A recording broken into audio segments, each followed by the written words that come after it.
Hi, fourth grade violin players. This is Mrs. Slominski, and I hope you had a really fun time at the field trip today. I know it sounded like a blast. I was really sad to miss you guys today for lessons, and since we're so early on and there's a lot of important things to know and be able to do from the very beginning, I still wanted to have a lesson for you guys today. So we're doing this. It's called the flipped lesson.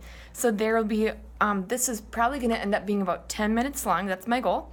And going to review some of the things that we did last week, or if you happened to miss last week because you were sick, you can also know what were the big ideas that we did last week. And we will be doing some new, but here's our big idea of what we're doing today. We're going to review how we are safely opening our cases, how we can put our sponge on our violins so that we can be ready to play. Some parts of our instrument. I've got a song for that's even better than last week that will be really fun. So last week our two targets were that I can be safe with my instrument and I can hold my instrument with great posture. Some classes got to the playing part and got to reading some music. Today our target is to get to doing a lot of the playing, make sure that we understand how to read these songs that are on pages 4 and 5. Did you try out any of those pages already? That's awesome if you did.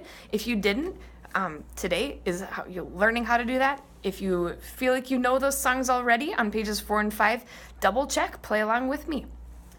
All right. So here's where we're going. Let's go ahead, grab your violin if you don't have it already. Pause the video if you need to go grab it. I have a case that has a lot of things on it. I needed to do, undo some zippers. Whoa, go all the way around.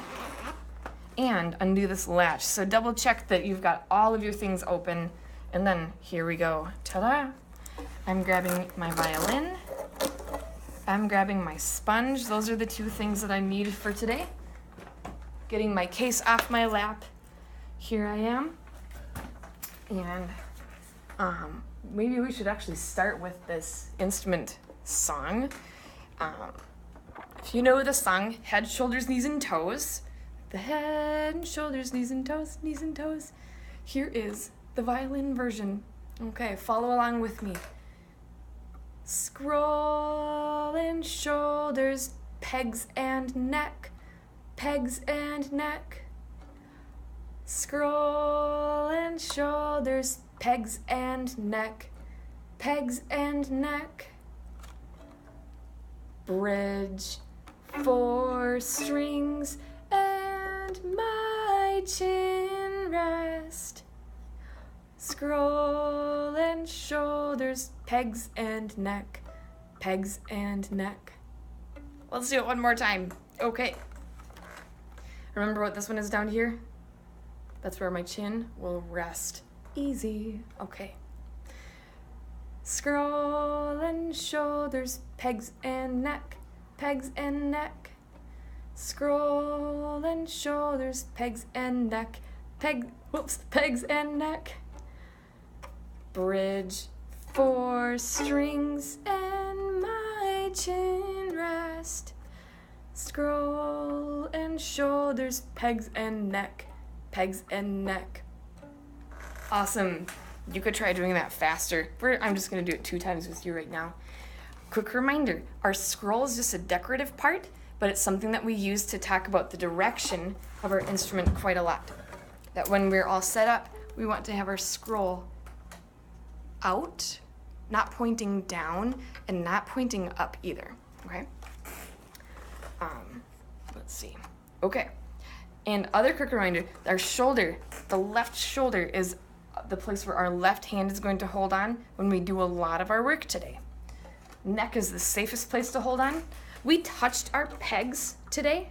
We said last time we don't want to move them, so be careful to not bonk those if you're moving your violin around. Okay? Bridge is the most delicate part on our instrument. That's the part that we want to protect at all costs. Do you remember what part of the body it's like? It's like your violin's nose. We really want to protect it because it's really painful if it gets hurt. And if this falls over, our violin does not work. Thankfully, that's something I can fix though. Okay.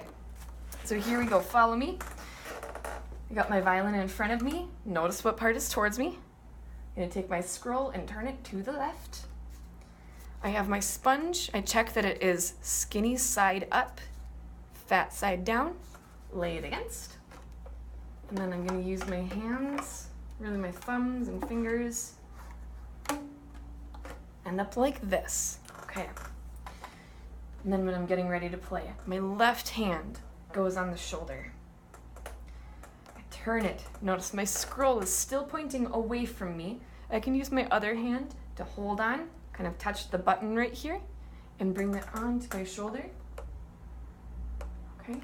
Looking forwards, it's gonna end up looking like this.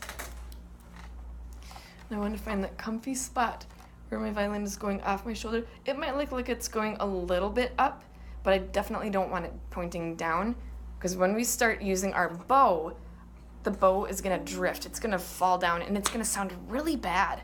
So we're getting ready to use our bows by doing this, holding our violins with great posture.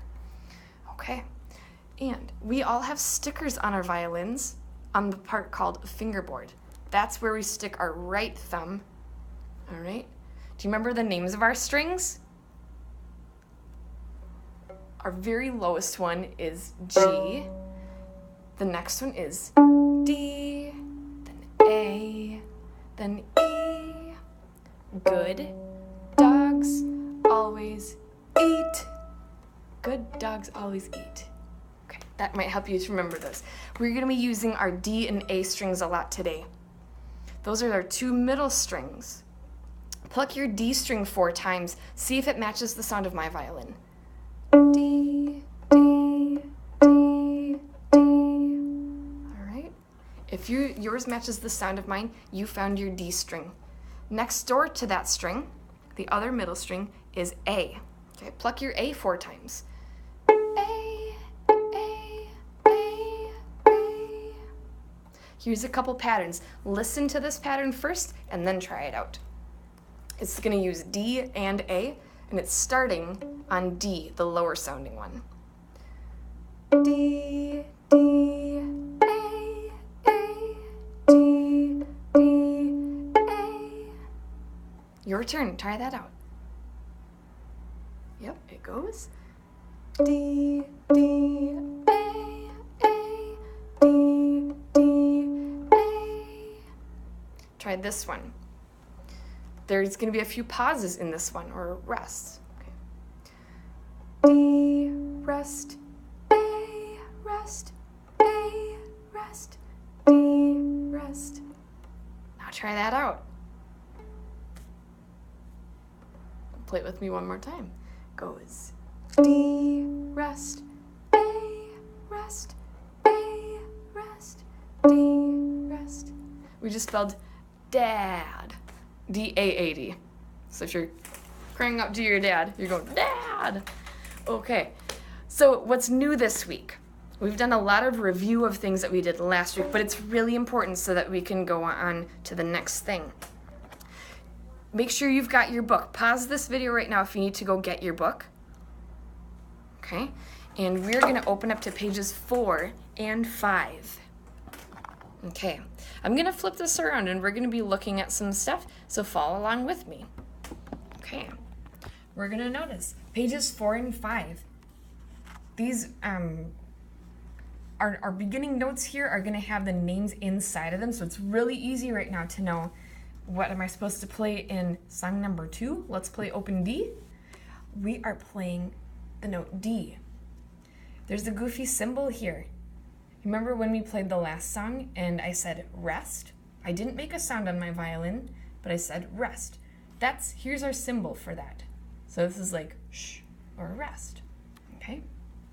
Just to point out a few other things that are up here, there's a word called pizzicato. Not pizza, but it looks kind of like pizzicato. We say pizzicato or pizz, and that's what it's called when we're plucking our strings, okay? You might be wondering, why is there a 0 on top? That means no fingers pressing down, or think open string, O for open. All right, here we go. Let's take a look at some of the trickier ones here. We've got number 4 called To the Team, and for this one, you're right, it starts with some D's and then we have A's as well. We're gonna sing it first and then try playing it on our violin. Ready, sing it out. D, D, D, rest. A, rest. D, D, A, D, D, D, rest. And if you don't feel like you're a good singer, that's fine. You can still just try singing. I don't have the most amazing singing voice, but I just do my best and it helps me as a musician. Okay, this time try playing that with me. We'll double check. My violin is starting Statue of Liberty. Violin is going on my left shoulder. Right thumb go up to the sticker. We're doing number 4, choose a team. Get ready for D. Ready, begin. D, D, D, rest. A, rest.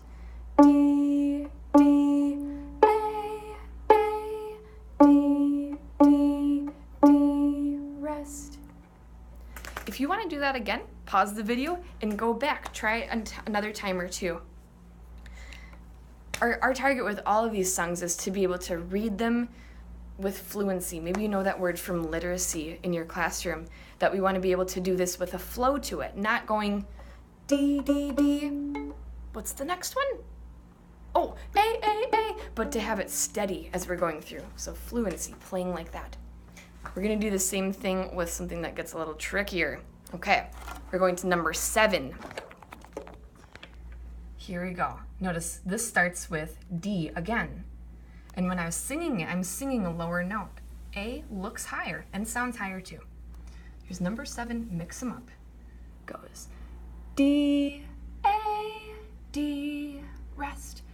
A, D, A, rest.